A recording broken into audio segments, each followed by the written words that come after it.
సత్కర్మ మహిమ కర్మ విపాక ఫలం. జగజ్జేత జ్ఞానప్రదాత.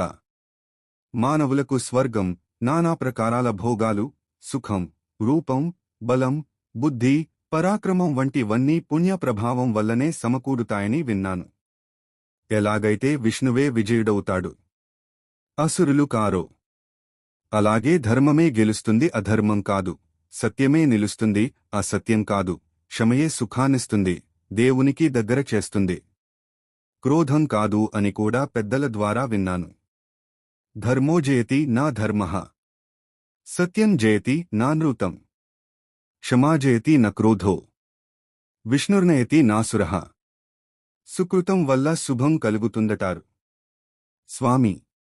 ఈ కర్మఫలాల వల్ల వచ్చే జన్మల గూర్చి ఇంకా తెలుసుకోవాలని ఉంది అన్నాడు కశ్యపాత్మజుడు. చెప్పసాగాడు మహావిష్ణువు.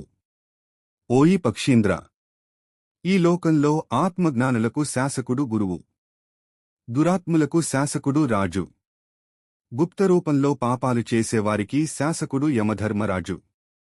గురురాత్మ వతాం శాస్త, రాజా శాస్తా దురాత్మనాం, ఇహ ప్రచ్ఛన్న పాపానాం, శాస్తా వైవస్వతో యమః.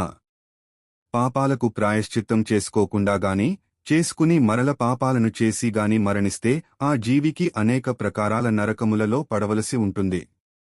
అక్కడి యాతనల నుండి విముక్తి పొందినా మరల పుడమిపై పుట్టవలసి ఉంటుంది.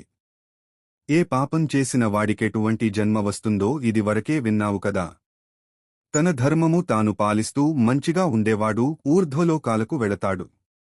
ధర్మాన్ని పాలించకపోయినా చెడ్డపనులు చేసినా ఆ జీవి అధోగతి పాలవుతాడు. అధ్యాయం 46.